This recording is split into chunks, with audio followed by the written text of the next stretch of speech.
right. You let me know when you're ready for me to start up.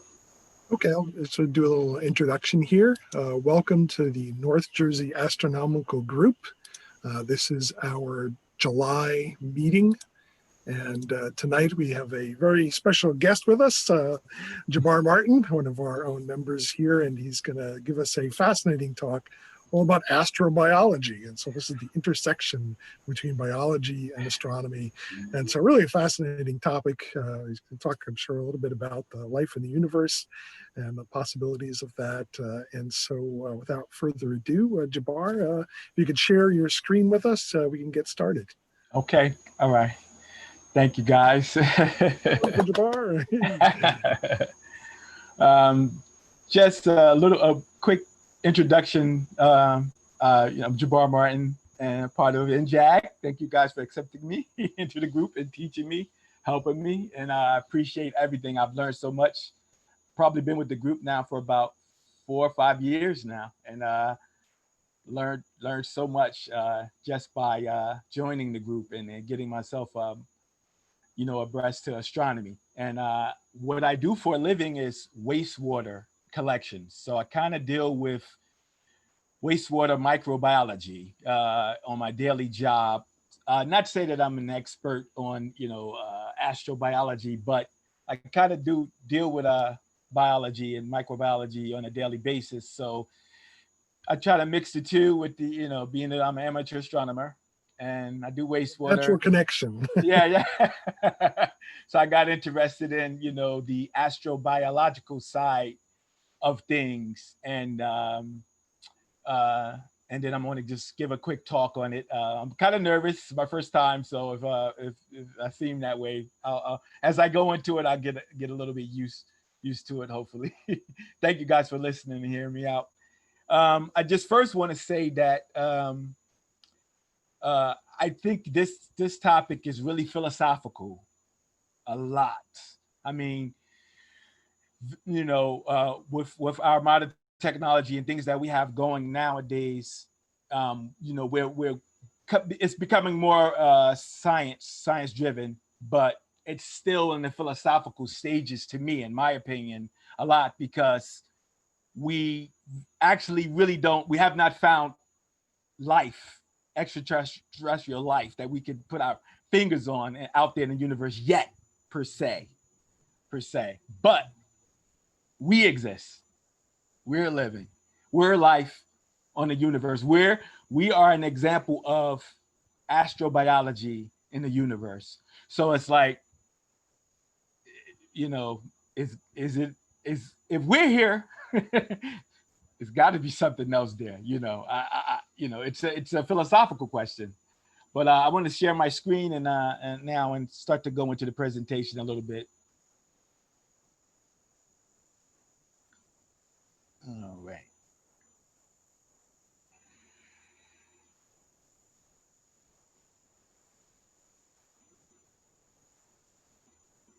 We are going to go to the slideshow.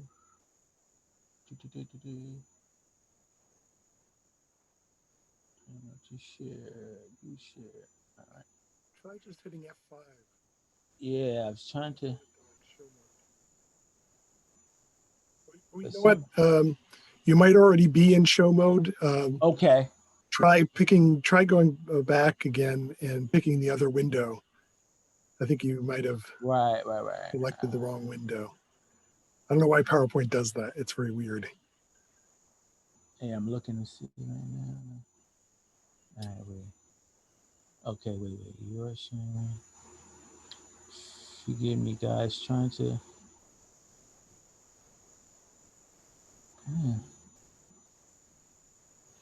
Yes. It might be better to start your screen share over again.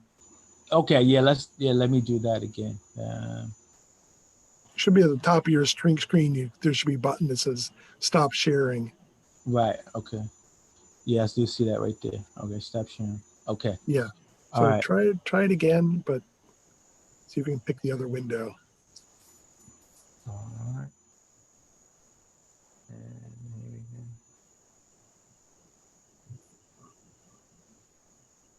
go. share. Come on. Nope, still not giving me that.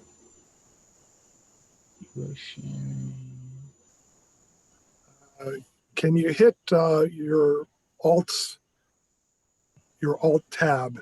Okay.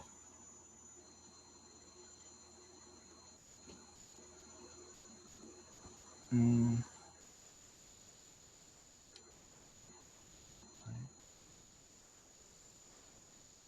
Of course, this worked flawlessly before the meeting started. Of course. Oh man, I'm just when I'm about to start As soon as going it to. started.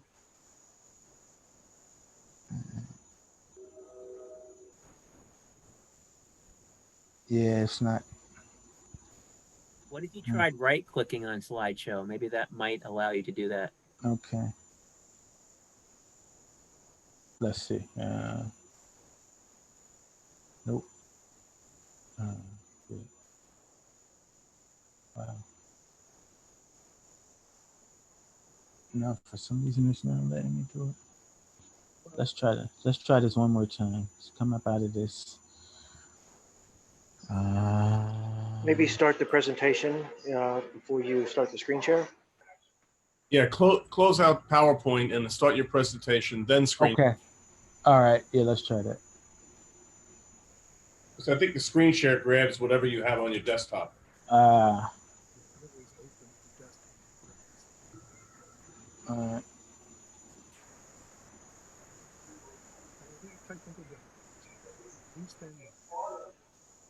Sorry, guys, for the. All right.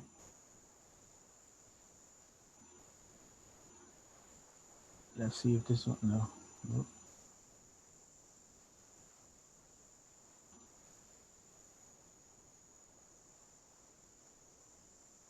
Wow, this is really.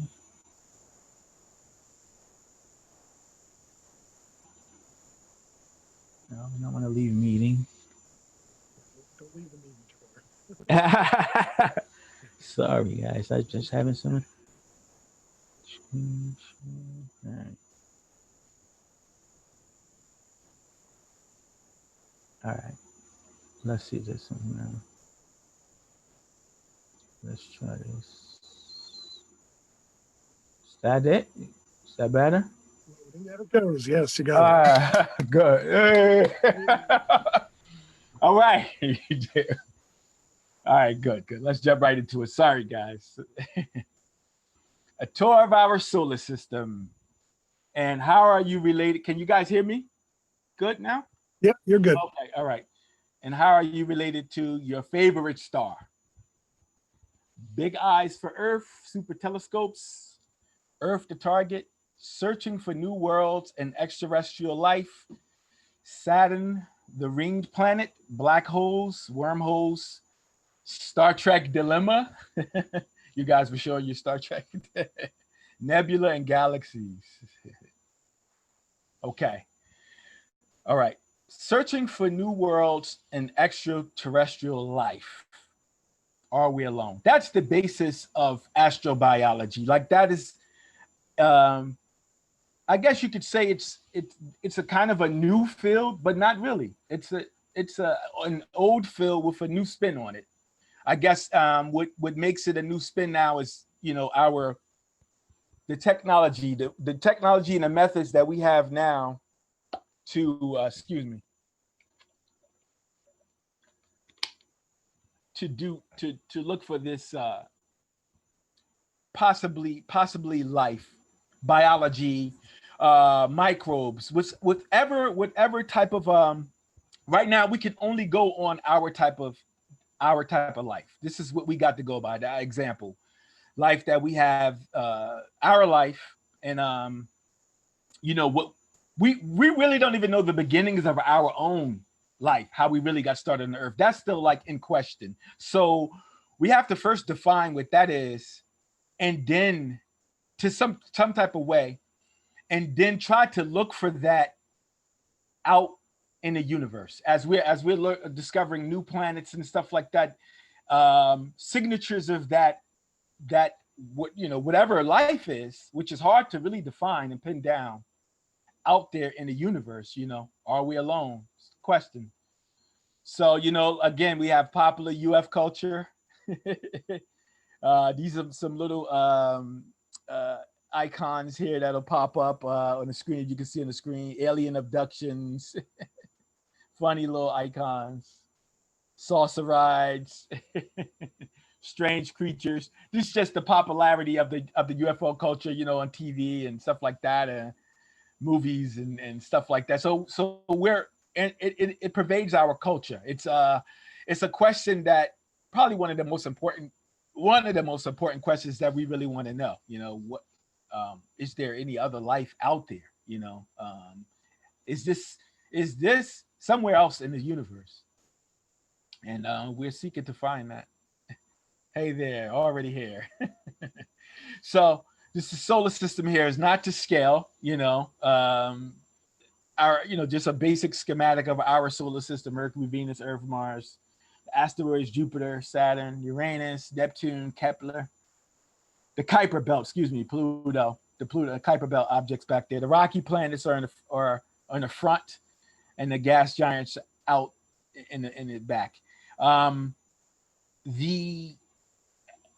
As you guys know, not all solar systems look like this. You know, we are like this. Terrence Bass, I see he popped up, is waiting to get in as well. But we can't go by this for all solar systems. As we're discovering exoplanets and around other stars, we're seeing that we have all different types of solar systems and different combinations. So we can't really say that this is it. This combination of the solar system is what's going to produce life. I mean, it has, and it's successful, but it's not guaranteed that the different types of combinations of solar systems won't have a certain type of life for their combination, as well. So keep going with that. So far, we base our knowledge on life upon Earth life. That's what we're going by. Again, it's a good scale because we're here. We've been existing. It's going on 4.5 billion years now, and we made it. We're a success. So we can go by it, but at the same time, we don't want to get too caught up because it made life or astrobiology out in the universe on another world or a moon or a planet or an asteroid or something could be totally different, and we want to be able to recognize it when we see it. So we got to keep our minds open. New Science of Astrobiology. NASA started Astrobiology Institute. NASA holds annual meetings. So this field combines astronomy, cosmochemistry, organic chemistry, molecular biology, biological evolution, biology and biochemistry, geology, paleontology and geochemistry, exopaleontology, which is very interesting. Exopaleontology. Very, very, very interesting. So I guess extraterrestrial dinosaurs. So we have rovers on Mars. Opportunity has been on. Let me pull this down.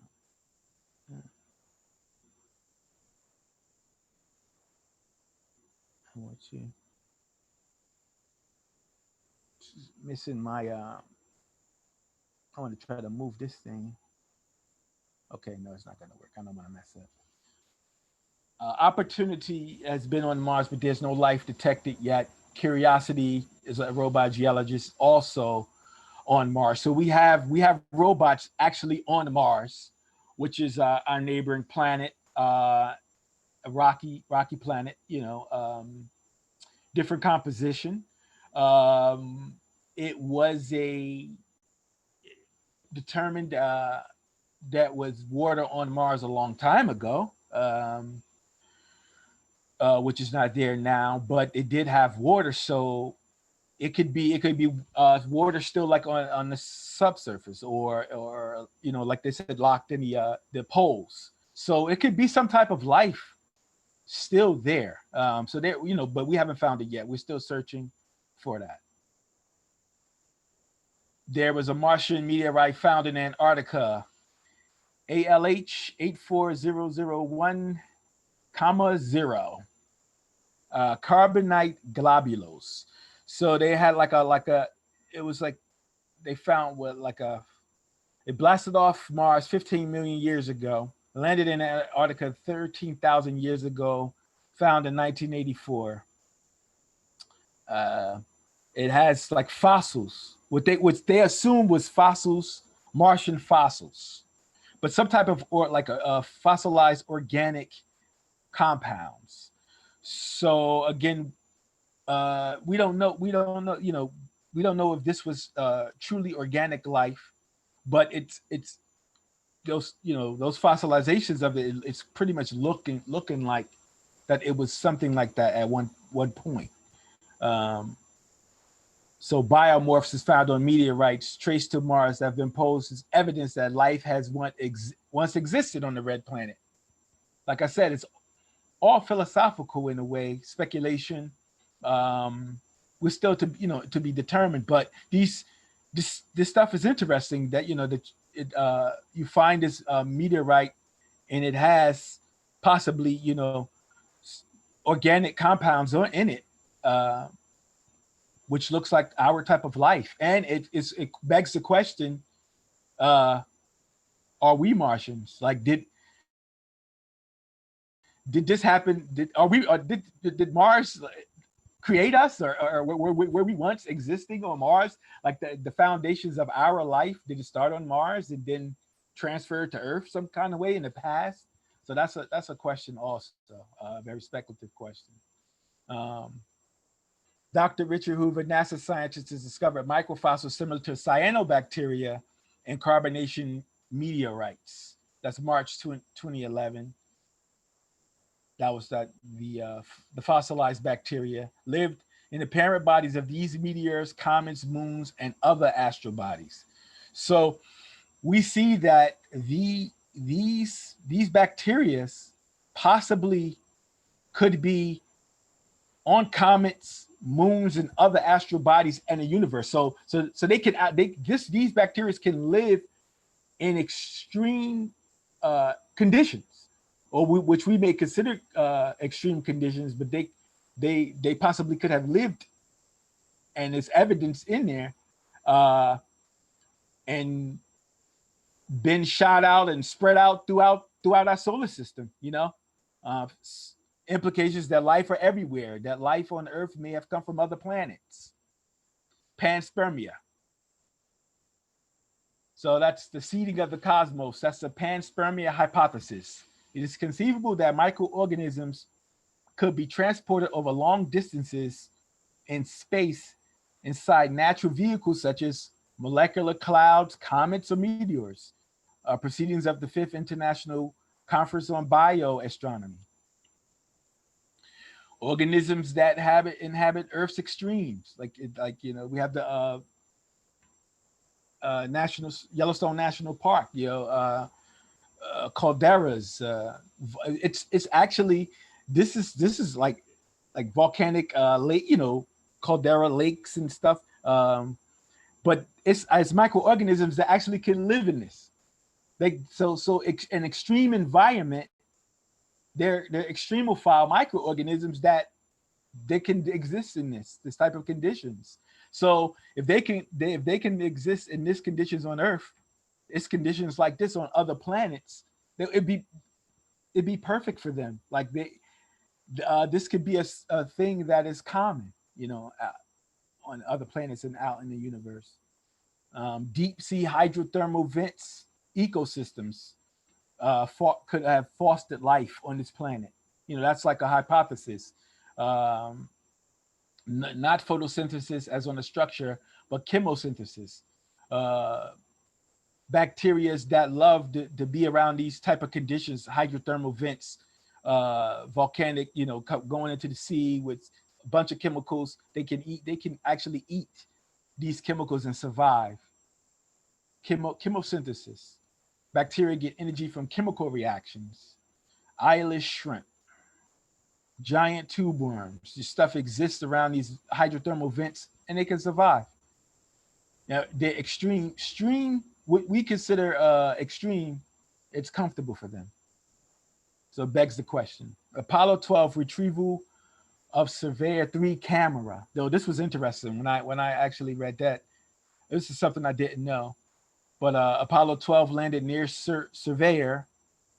Surveyor had 2.5 years of exposure on a lunar surface, went through around 30 thermal cycles, 250 to 240 degrees Fahrenheit. Bacteria originally from Earth were found inside. They grew again when put into a culture. Look at that.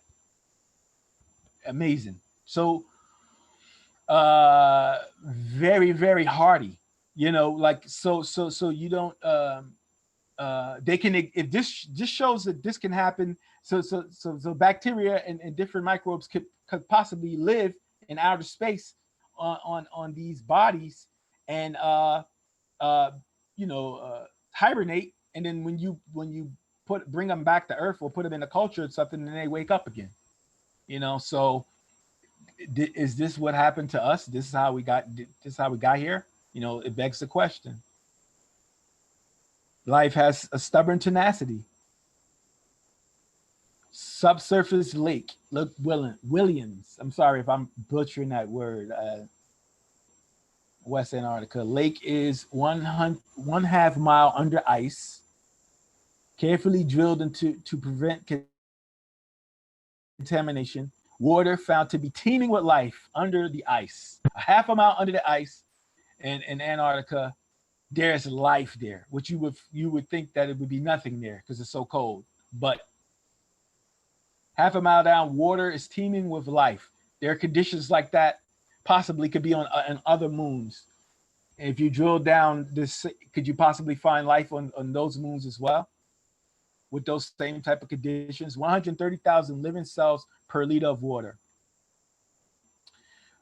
3,931 distinct species of bacteria may derive energy for breaking down of minerals. Moons, ice cover. Europa might harbor life. Moons as well as planets might harbor life. Europa. Look at the structure of Europa. Metallic core covering ice with a sea below under the ice. Red lines on Jupiter's moon Europa. Look at Earth. We have the same type of red lines. It's ice with the same type of microbes. The red lines is present on Earth. Looks almost exactly the same type of composition. Antarctica, planet Earth. Keep going.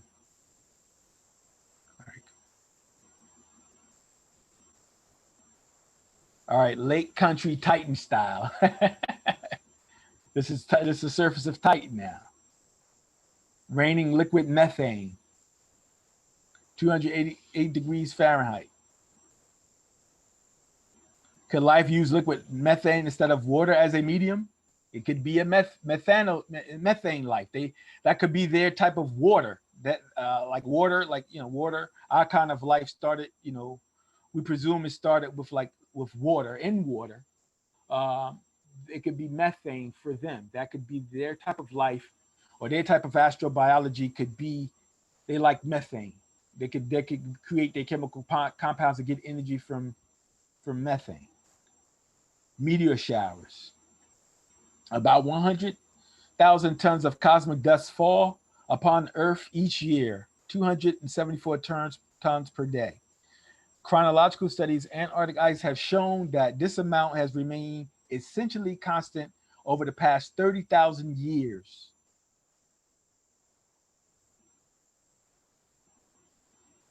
Rosetta's comet contains ingredients for life. And the Rosetta's comet, glycine and phosphorus in the comet. The building blocks of life are out there and plentiful. Amino acids, nitrogen, oxygen, hydrogen. So all of the things that make up our type of life, literally the combinations that cause us to exist, are plentiful in our solar system. plentiful. You know, so again, I said, to me, this stuff is very, very, you know, you have to, you know, without, you know, until things are be more discovered and more concrete, it's more of a philosophical question. Like, you know, you ask yourself, this stuff exists. There's things that make us up are out there in abundance. Why wouldn't this be out there somewhere else? Like why can't this, with all the type of the conditions and everything that could be possibly out there, like just like our Earth and chemicals and everything, well, why couldn't it be out there somewhere else, you know? So it's, you know, it's something that really makes you think. Yeah. Okay. Earth life forms are derived from the combination of only 20 amino acids. Many of these are found within meteorites. The universe seems to be primed for the development of life. So can we say life is tough, even tenacious? Life can exist in the most extreme conditions on planet Earth and probably elsewhere. Speaking from a scientific perspective, the building blocks of life are out there and plentiful in the universe. Life exists in the most inhospitable environments on Earth, but we haven't detected it yet. Intelligent life. Begs the question, is it out there? You know, it's like that is your data. Like you got so much data. We exist. You see all these all the ingredients that make us up out there in abundance. Is there any intelligent life available out there? So we just got to wait to discover that. But it shows that what we are is out there. It's out there in abundance, and it's just waiting to be found. So we, you know, this is what astrobiology is. This is the new science of astrobiology, and we're going to go into that in a couple more slides on the methods of the new methods to search for that intelligent life, or just life, period. So where would you search for intelligent life? The HR diagram shows you where. You got different types of stars, 3 million, 30 million, 300 million, 5 billion, 10 billion, 100 billion, trillions, a main sequence type of stars, O, B, A, F, G, K, M. Assuming our typical intelligent life took about 4.5 billion years, so F, G, K, and M stars are attractive candidates to search for the our type of life. Search for extraterrestrial life. SETI. This is a organization, a current organization that was searching for extraterrestrial life. Mission to look for signals from extraterrestrial life on planets orbiting nearby stars. SETI is a private nonprofit organization dedicated to research and education. Dr. Frank Drake, famous for the Drake equation. SETI has an alien array of 42 radio dishes. Hat Creek. Detection expected within, I can't even see that time. Years. Optical SETI. Astronomers are looking for intense laser pulses which were deliberately transmitted. So we have astronomers, SETI astronomers looking for laser pulses, so some type of which we can assume that intelligent life would do some of the same things that we would do, send laser pulses or different type of radio signals to try to contact each other. They have 5,039 candidate stars. Lick Observatory, Columbus. I can't see that one down there. And Harvard. Mars looked like a distinct possibility. Early 1900s, some astronomers thought they saw canals on Mars. Percival Lowell, a rich amateur, drew sketches below. I like Percival Lowell. When I started learning about him, he reminds me of all of us in our astronomy group. except for with a lot more money. Yeah, with a lot more. Exactly. We all would love to be him. Let me go. Lowell spread the word that there was intelligent life on Mars. He built the Lowell Observatory dedicated to Mars. We now know that these were optical illusions. So as he saw these, the formations and stuff on Mars, he assumed that they were like Earth, canals and built by civilizations and civilizations that were dying. Great imagination. It was good. It's a good stuff, Till we actually got there and saw that the planet was desolate and dry. But he drew all of those. There's a lot optical illusion of the eye until you get to actual data. You would think that was civilizations up there. It's a good hunch. 1,000 feet diameter telescope and Arecibo radio telescope in Puerto Rico. Telescope was first used for the first time as part of the SETI project. 1974, it sent this signal to a globular star cluster. Expect the answer back. Oh, no, I can't hard to see this. In 50,000 years, if anyone is listening. So, if you guys are around, in 50,000 years, maybe somebody will get the reply.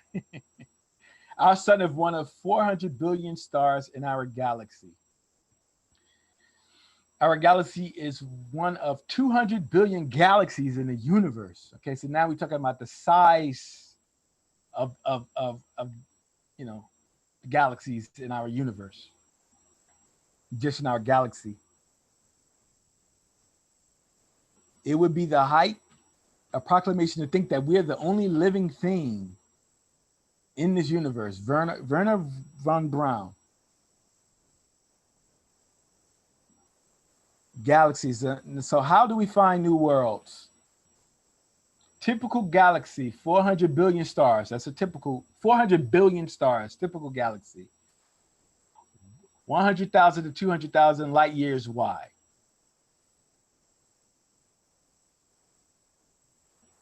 Different types of like exoplanets, rocky, dwarf gas, 2 times size of Earth, and then you got gas giants. So these seem to be the typical type of planets that exist around different stars.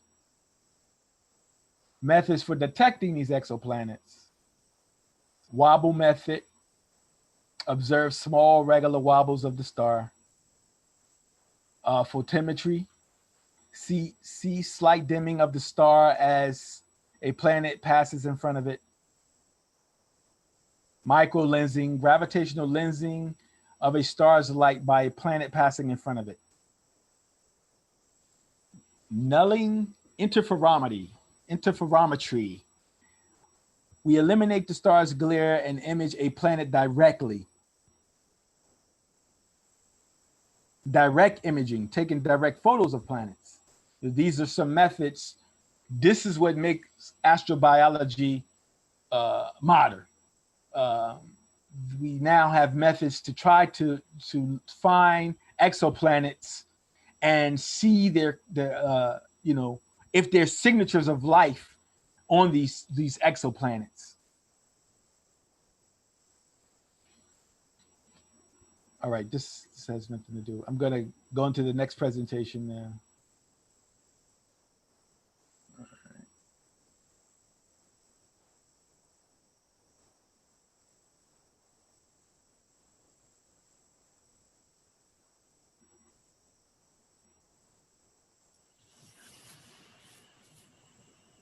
Okay, is everybody's?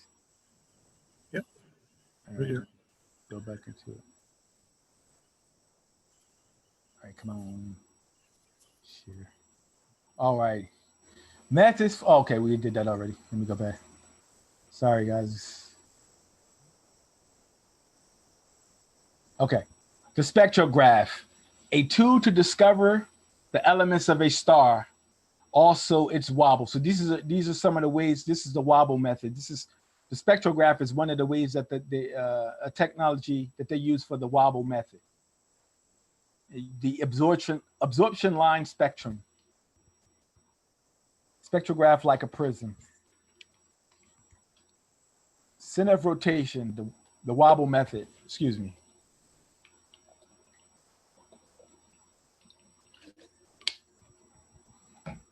So as we see, you know, like our planet, our gas giant planet Jupiter, and our sun, you know, they center of rotation. So they, you know, sorry if I'm not explaining it all the way directly, but you know, the wobble method, like they interact with each other and actually makes the sun wobble. Like if you're looking at it from another point in the universe, you can actually see the wobble between the sun, our star, and Jupiter.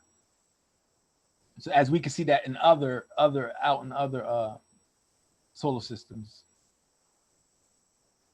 Wobble method for large planets, blue shift, red shift, so they can see the spectral signature fingerprint. So this is a way that they could detect and see that a planet is there using this method. Modern Doppler technology allows us to measure the wobble velocities of 2 miles per hour.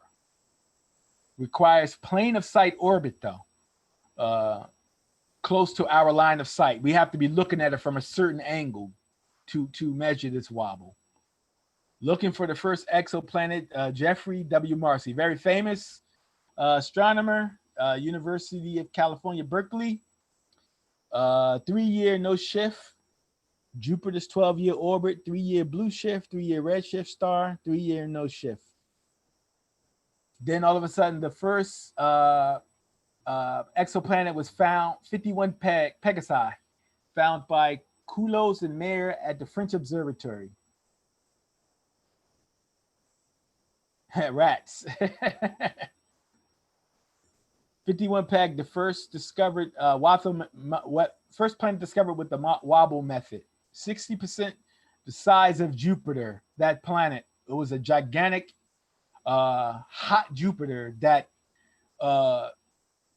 went around that star so fast. It orbited the stars extremely fast. A period of only 4.2 days. So Mercury is close to our star, and it does 88 days. That planet literally went around that star in 4.2 days. That's crazy for a planet to move that fast. But yeah, you was able, because of that, we were able to, that wobble method would work out perfectly to discover that planet.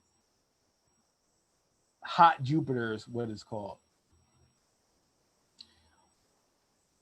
Would have to form far out in the solar system and then move in.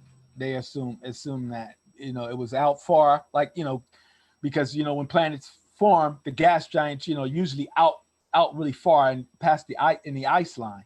And then, so this one would have had to form out there and then migrate inwards to get that close. So that's also begs the question, like, so we see right there that planets migrate, which is a scary thing as well. Confirmed by Marcy and Butler of UC Berkeley. Radio velocity wobble in our solar system. I think they're actually going to talk about that. Jupiter induces 30 miles per hour wobble in the sun. Earth, only 1.5 or 1.5, 1/5 miles per hour. Nothing. Under ideal conditions, 2 miles per hour is the best that we can do. Spectral, polyrhythmic, high contrast exoplanet research, SPHERE. Complex optics of SPHERE exoplanet instrument. This is a way that they use to detect exoplanets. The VLT array. A very large telescope array, 4 27-foot telescopes. European Space Observatory. Photometry, that's another photometry. Hopefully I'm pronouncing that right. Photometry?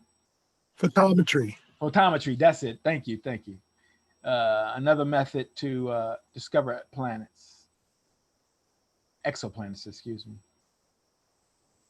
Time, slight dip in brightness, requires line of sight alignment with Earth. So this is another you have to be at the perfect position to see the slight dip in brightness, you know, as it transits. If I'm not mistaken, did Mary Lou had used this method at one point to do some work like that? Yeah. Yeah. Nice.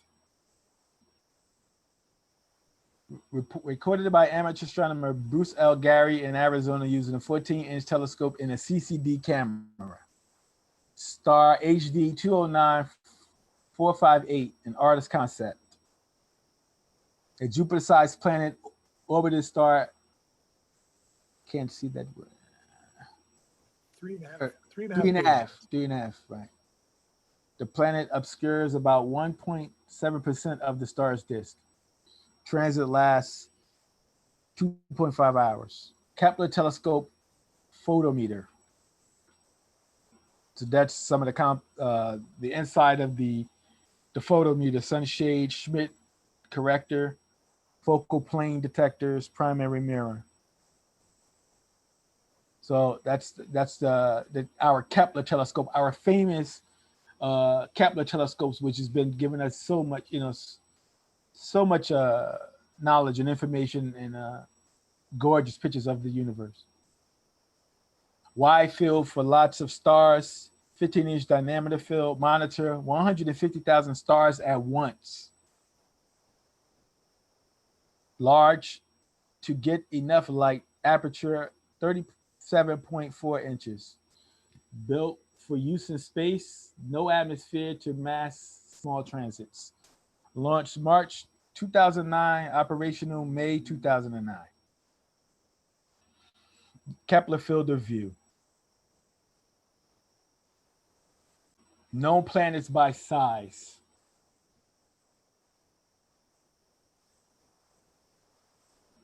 So we have planets that are Earth mass.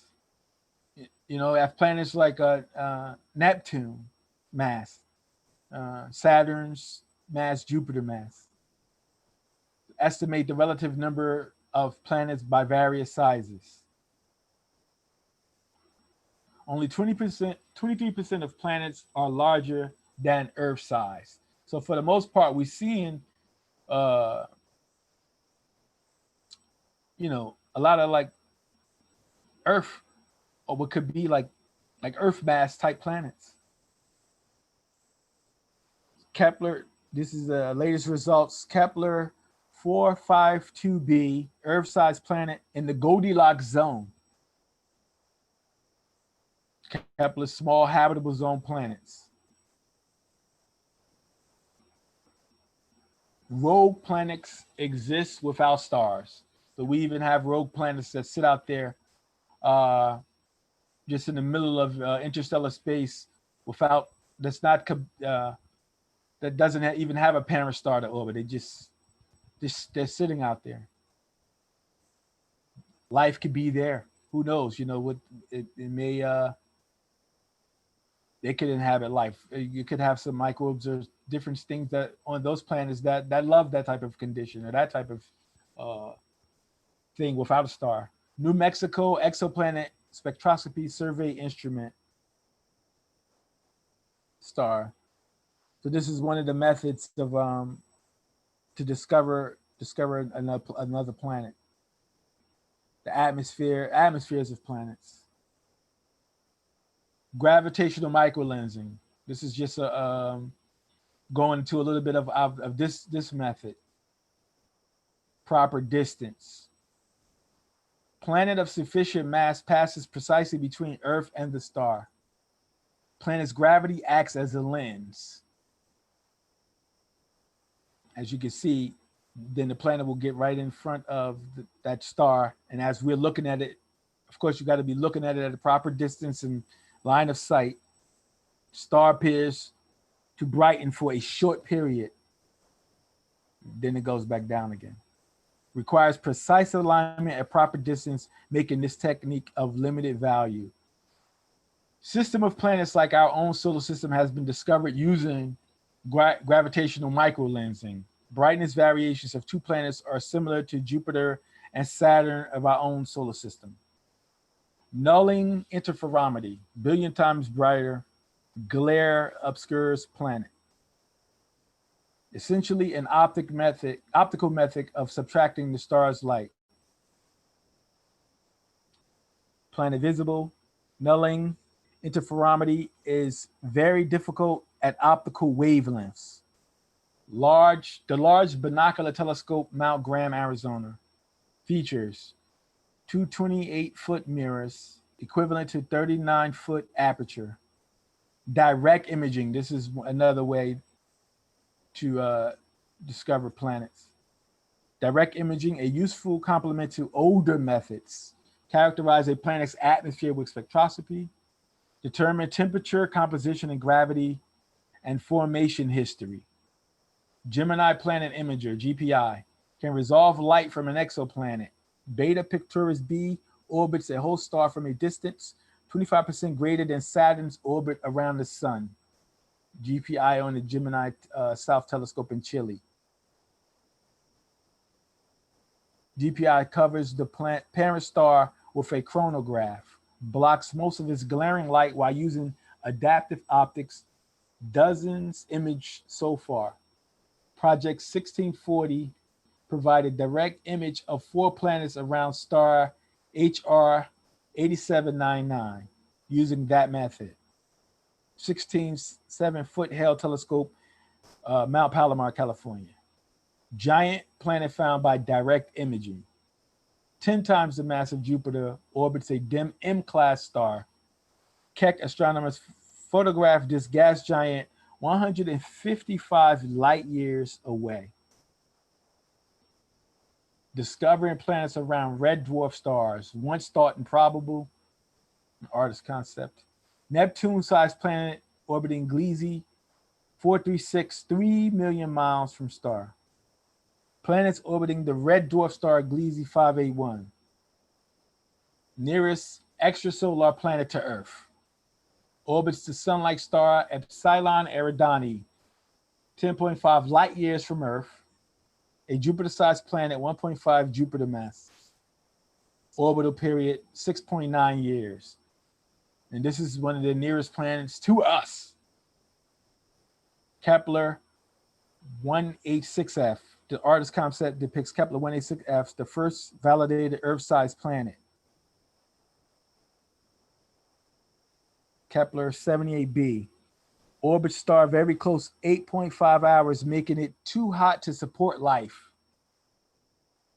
ALMA sub-millimeter telescope reveals planet being born. 1 million-year-old star called HL Tauri, 450 light years away. Terrestrial planets form around most nearby sun-like stars in our galaxy. Many other Earth-like planets in our galaxy. So I just think about that, so that they're finding so many Earth-like planets, and again, because Venus is almost like it's an Earth-like planet. It's almost like a twin. So I know it's like Earth gone. So we don't really know the atmosphere of them, some of these planets, but it's very interesting that it's so many terrestrial planets around sun-like stars, G2 type stars, just like ours, and even in the habitable zone. So it makes you, it really makes you think, is something else out there? Could this have happened somewhere else? It really makes you think about that. It's like the evidence is like almost staring you directly in the face. You just you speculate on it, Worlds with potential for life might be more common than we thought.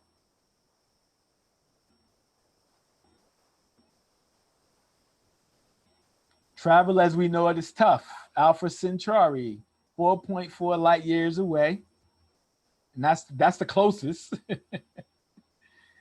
Speed 14, the way we travel, 14 miles per second, twice Earth's escape velocity.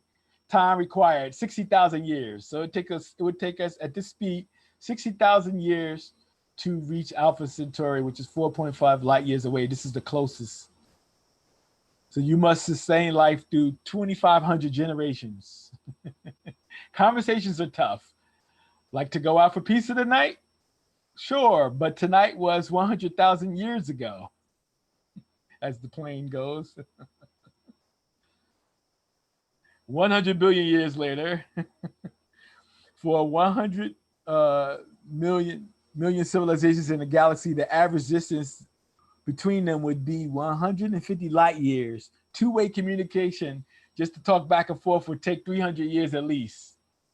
So conversations would be really tough with that amount of space. Space is really, really wide. Why it's so hard to find someone? Look how far we have looked so far. And that's just in our galaxy.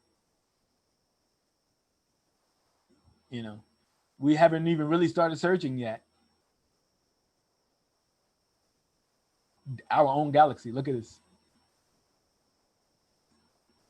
Sometimes I think the surest sign that intelligent life exists elsewhere in the universe is that none of it has tried to contact us. Ha ha ha, William Watterson. The math looks good, the Drake equation. And I'm about to start wrapping up soon, because this is where I want to leave it at with your thought. The Drake equation. N is the number of civilizations in our galaxy with what we might expect to be able to communicate. R is the number of stars in our galaxy. FP is the fraction of those stars which have planets. NE is the average number of those planets which can potentially support life. Fi is the fraction of planets which actually go on to develop life. Fi is the fraction of the planets which actually go on to develop intelligent life. FC is the fraction of planets which are willing and able to communicate. We used to think N was 10,000. Now I think we could agree could be larger, Dr. Drake. Now I want to leave it right there at that. How do I come out of it? I want to leave it with this equation. And most of us, we're familiar with the Drake equation. And this equation is so good because it's an equation that, to me, philosophically, we can't answer the question with the concrete data yet, but with this equation here, you can pretty much surmise that it's got to be life out there in the universe with the size of the universe this way. And I'm going to end it on that note. Thank you guys for listening to me. Appreciate it. Any questions? Great. Well, thanks, Jabbar. Thank you very much. Thank you. Yeah, if there's any questions, feel free to unmute yourself and ask away. It's pretty amazing that they're still kind of arguing over that Martian meteorite, the Right. ALH 84001. Yeah, it's not determined, that's actual, They made that big announcement back, I forget what year that was. Was it 1997 or something? They made the big announcement that they had discovered life on Mars. Yeah, right. Press conference and everything. After that, a lot of people poo-pooed that whole idea that, they thought that the quote unquote fossils were really mineral deposits. And so, I don't know, Mark, if you've heard, or Mary Lou, if you've heard anything more recent than that. I know there has been some other kind of argument over that recently, whether or not it's natural or it's really fossil or it's just naturally formed minerals. That's still going back and forth right now, unfortunately. So you have two different parties that are saying that it could be or it couldn't be, but there's nothing there that says it's life at this point. If there was life, it's been replaced. if you know about like Ah, mineral okay. replacement. Yeah. Right, right. Actually, a question I have for Jabbar about Titan. Supposedly, when our star is at the end of its life, 'cause right now Titan has mostly methane, but it's thought that there may be underground frozen lakes of water, and when our star becomes a red giant and engulfs the inner planets and maybe Earth among them, that the sun will expand to a certain point that maybe life may be able to briefly take seed on Titan, depending if the methane burns off from the Right. sun. But so, do we know what kind of life might take place there? Because there's also a lot of ammonia there too, and that's usually a problem. Well, that's again, from my opinion, you could have like life that it's proven that life could exist on extreme environments. So you can have an ammonia type life that loves this. Like this could be their water. It could be their they love this environment. They love this ammonia type environment, or they could be or any type of again, because like our Earth in the beginning, was totally different. It was a totally different atmosphere. We had it wasn't oxygen. We had different atmosphere, different composition of atmosphere, and it's been proven that we had life before before oxygen. It was life. Cyanobacteria. Yeah. And so just it could be the same type of thing. These type of environment, these type of it could be that could be the early formation of that life on that planet, as that that condition does happen, and then another 4.5 billion years ago, and then you'll have something else, that'll evolve. There might not be enough time though with the sun going red giant, for it to really take hold. Is the thought there too. Yeah, I guess it's all philosophical, Mm-hmm. Yeah. Any other questions I'll try to answer? Hey, Jay Gowers, do you have any SETI questions? You guys are all smarter than me, man. I think Jay was a member of SETI for a while. I don't know. Yep. Yeah, for a little while. Nice. Obviously, no discoveries there. Good. You can tell me all about SETI. Well, SETI seems to evolve as our technology evolves. The way we're looking for extraterrestrial intelligence is evolving too. Like, the 70s and 80s, we were using radio transmissions, but now as our technology evolves, we reconsider, as far as how we might transmit. Now we're looking for different, clues. Like I was reading where they're looking for biosignatures on planets, exoplanets. Right, exactly. Yeah. That's relatively new, I think. I'm not sure if there's any. Yeah, I mean, I don't think there's been any discoveries made that way yet, have there? Not that I know of. Yeah. Mary Lou shaking her head no. No. Yeah, Jabbar, I have a philosophical question to go along. Okay. Assuming there is other intelligent life, do we really want to find it? Considering the way human populations have reacted when expanding and encountering cultures that are more backward. Ooh, you a loaded question. Yeah, suppose we encountered a very advanced civilization. Does anybody remember the TV show V from the 1980s? Yep. Chris, that's a loaded question. Yeah, that's scary. It's a scary thought. That's my answer to that. Right. Do we really want to run into, a very intelligent, that could be, way more intelligent than us, and species right now. I don't know if we're ready for that, really. So yeah, I'll answer your question with another question. Scary thought. Anybody else? It's a good presentation, Jabbar. Thank you. Very good. Yes, thank you, Really Jabbar. enjoyed it. All right. Good. Thanks, Thank you. guys. Thank you. That was a great Thank you. presentation. Thank you. Thank Yeah, you. thank you. Mark, do you want to give us an update on the Oh, yeah, I got the night sky report. Sure. Let me see if I can try to share the screen here.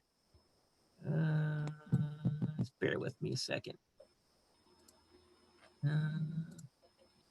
Let's see.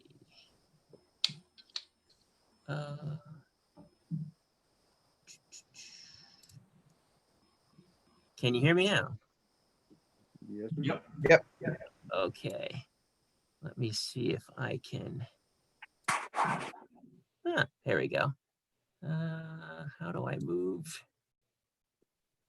Okay, sure, I can do this. All right, so this is kind of a July and August. What's in the night sky? It's mostly July, but many of the deep sky objects will also be viewable or in this near the same place. So most of your spring constellations are now setting low in the western sky. You have Virgo, Leo, Boötes are now starting to head off to the west. Summer constellations are in the south and up near the zenith right now. You have Hercules, Ophiuchus, let's see, Scorpius, Sagittarius. They're all pretty front and center. Also Aquila and Cygnus. Right now, there's a nice asterism that's visible. It's the summer triangle. It's Vega, Deneb, and Altair.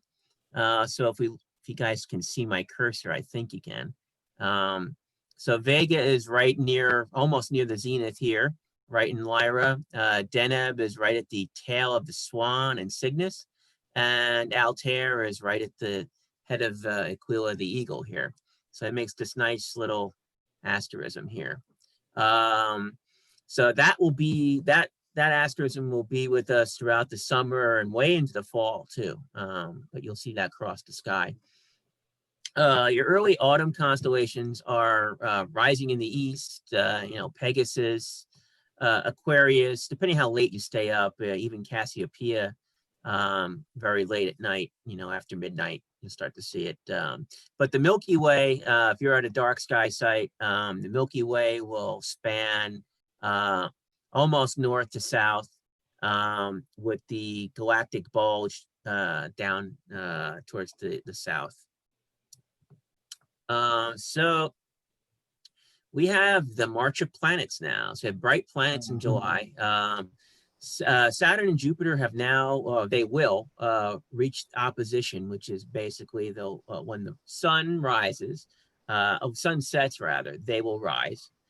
So basically they're directly opposite the sun in the sky from our vantage point. So that means they'll be up all night.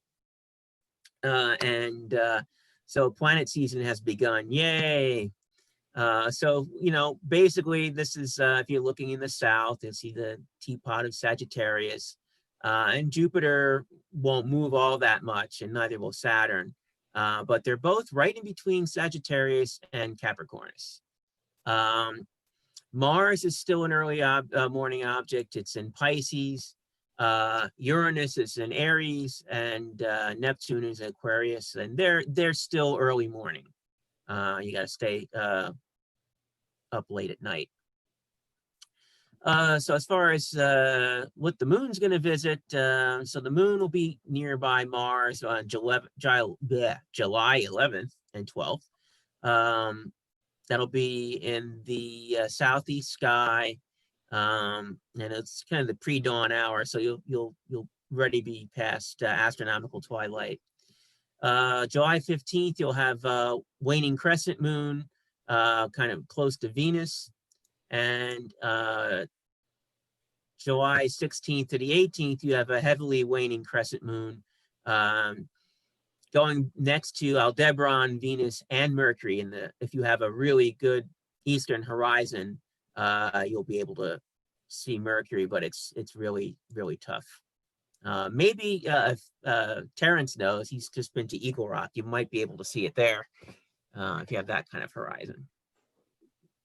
Now the big news is comet Neowise. This was a comet that was discovered in, I believe, early 2020. I don't know if Kevin remind me if it's a 2020, 2019.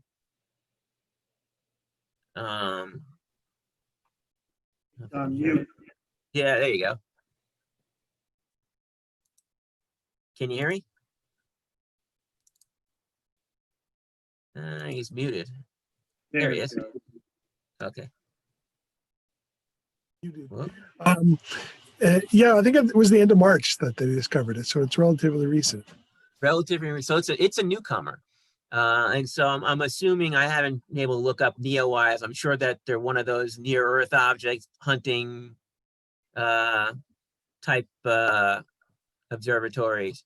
So this comet started out as magnitude 17, I'm guessing back in March, but now we're getting reports that is magnitude 1. These pictures are off the Comet Watch Facebook page. Most of these, some of these are from like Arkansas and other places, but some of these are from Europe. You can actually see this has actually a chance of becoming the first bright northern hemisphere comet since Hale-Bopp. We don't know if it's going to be that magnificent, but right now it's currently magnitude 1, which is quite a feat. The closest approach is supposed to be July 23rd. So there's going to be more opportunities to see that.